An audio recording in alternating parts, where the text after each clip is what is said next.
بسم اللہ الرحمن الرحیم۔ پیارے ویورز، السلام علیکم ورحمۃ اللہ وبرکاتہ۔ میں اس ویڈیو میں آپ کو اسلامی مہینوں کے بارے میں بہت دلچسپ معلومات دینا چاہتا ہوں۔ یعنی ہر اسلامی مہینے کا جو نام ہے اس نام کا معنی کیا ہے، اور ہم مسلمانوں میں سے کچھ لوگ ایسے بھی ہیں جنہوں نے اسلامی مہینوں کے ناموں پر اپنے بیٹوں یا بھائیوں کے نام رکھے ہیں۔ مثلا کسی کا نام رمضان ہے، کسی کا رجب ہے، وغیرہ وغیرہ۔ تو آپ اس ویڈیو کو آخر تک دیکھ لیجئے کہ محرم کا کیا معنی ہے، رمضان کا کیا معنی ہے، یا یعنی 12 مہینوں کا۔ تو اسلامی مہینوں میں سے سب سے پہلا مہینہ ہے محرم۔ محرم کا معنی ہے احترام والا، عزت والا، ادب والا، اور یہ لفظ حرام سے بھی نکلا ہے۔ حرام، ممنوع، یعنی اس مہینے میں جاہلیت کے زمانے میں بھی جنگ ممنوع تھی اور اس کا احترام کیا جاتا تھا، اس لیے اس کا نام محرم رکھا گیا ہے۔ اور زمانہ جاہلیت میں اس مہینے کو صفر الاولیٰ بھی کہا جاتا تھا۔ اسلامی سال کا دوسرا مہینہ ہے صفر، اور اس کے کئی معنی ہیں۔ نمبر 1، صفر کا لفظ صفر سے نکلا ہے، اور صفر کا معنی ہے خالی، کچھ بھی نہیں۔ اور نمبر 2، یہ لفظ صفرا سے نکلا ہے اور اس کا معنی ہے زرد، پیلا۔ چونکہ شروع میں یہ مہینہ موسم خزاں میں آتا تھا، اس وجہ سے موسم خزاں میں سارے پتے پیلے پڑ جاتے تھے، تو اس کو صفر کا نام دیا گیا۔ اور اس مہینے میں اکثر قحط بھی آ جاتا تھا، اور جو گھاس وغیرہ ہو جاتی تھی وہ خشک ہو جاتی تھی، یعنی ختم ہو جاتی۔ اسلامی سال کے تیسرے مہینے کا نام ہے ربیع الاول۔ ربیع کا لفظی معنی ہے بہار یا موسم بہار یا بہار کی بارش، اور اول کا معنی ہے پہلا۔ چونکہ موسم بہار اس مہینے میں شروع ہو جاتا، اس وجہ سے اس کا نام ربیع الاول رکھا گیا۔ اور ربیع الثانی یا ربیع الاخر چوتھے مہینے کا نام ہے۔ ربیع کا وہی معنی ہے کہ بہار، اور ثانی یا آخر کا معنی ہے دوسرا یا آخری، یعنی موسم بہار کا آخری یا دوسرا مہینہ۔ اور اسلامی سال کے 5ویں مہینے کا نام ہے جمادی الاول۔ جمادی کے دو معنی ہے۔ ایک، یہ لفظ نکلا ہے جمادات سے، یعنی جانوروں، انسان اور پودوں کے علاوہ جو دوسری مخلوقات ہے، جس طرح پتھر ہے، پہاڑ ہے، تو یہ جمادات میں شامل ہیں۔ یعنی سخت قسم کی چیزیں، بے آب و گیا کی چیزیں، جن میں نہ خون ہو نہ پانی ہو، اور خشک چیزیں ہوں۔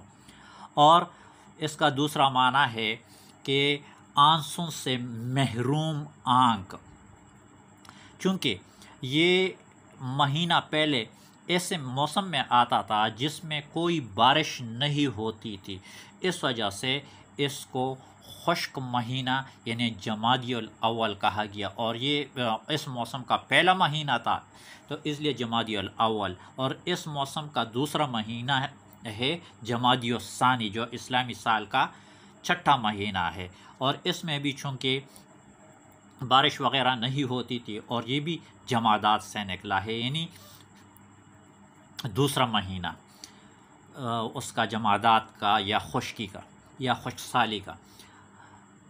اسلامی سال کا 7واں مہینہ ہے رجب۔ اکثر لوگ رجب نام رکھتے بھی ہیں۔ رجب کا معنی بھی ہے تعظیم، ادب، عزت، احترام۔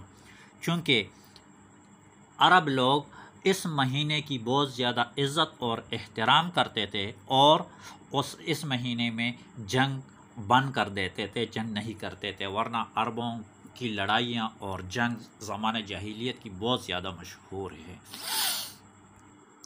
اسلامی سال کے 8ویں مہینے کا نام ہے شعبان، اور شعبان کا مطلب ہے جدائی، علیحدگی، فرق، تمیز، چونکہ یہ رجب اور رمضان دو عزت والوں مہینوں کے درمیان فرق پیدا کرتا ہے، تو اس وجہ سے اس کا نام شعبان رکھا گیا ہے۔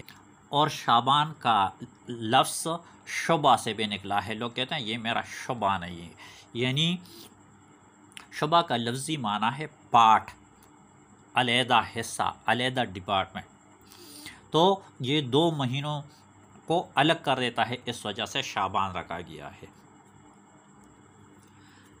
رمضان اسلامی مہینے کا اسلامی سال کا 9واں مہینہ ہے، اور اس کے دو معنی ہیں۔ ایک ہے عزت والا، احترام والا،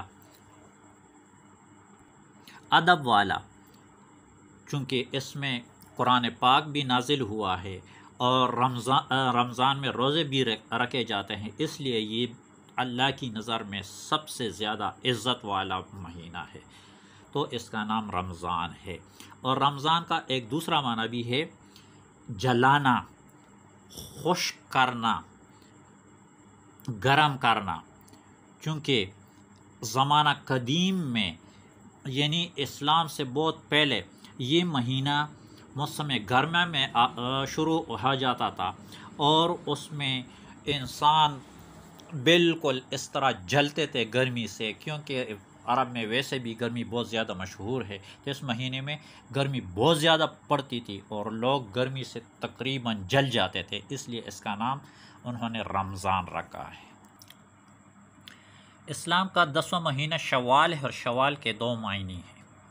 شوال کا ایک معنی ہے اٹھنا یا ختم ہو جانا، اور دوسرا معنی یہ ہے کہ یہ لفظ شائلہ سے نکلا ہے، جس کا مطلب ہے کہ وہ اونٹنی جس کا دودھ اس وقت ختم ہو جاتا ہے جب اس کے پیٹ میں 7-8 مہینے کا بچہ یا حمل ہو، اس سے پہلے اس کا دودھ ختم نہیں ہوتا تھا، چونکہ عرب میں اس زمانے میں اسی مہینے میں اکثر اونٹنیوں کا دودھ ختم ہو جاتا تھا، اس وجہ سے یہ مہینہ اسی نام سے مشہور ہو گیا، یعنی شوال۔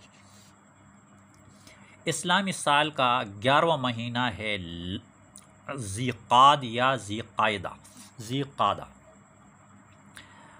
یہ قاعدہ سے نکلا ہے، جس طرح ہم نماز میں تشہد پر بیٹھتے اس کو قاعدہ کہا جاتا ہے، تو قاعدہ کا لفظی معنی ہے بیٹھنا، اور چونکہ عرب میں جاہلیت کے زمانے میں بھی 4 مہینے حرام تھے، ان مہینوں میں لڑائی جھگڑے نہیں ہوتے تھے، تو اس مہینے میں بھی وہ جنگ چھوڑ دیتے تھے، بیٹھ جاتے تھے جنگ سے، تو اس کا نام انہوں نے اس وجہ سے ذی قعد رکھا ہے۔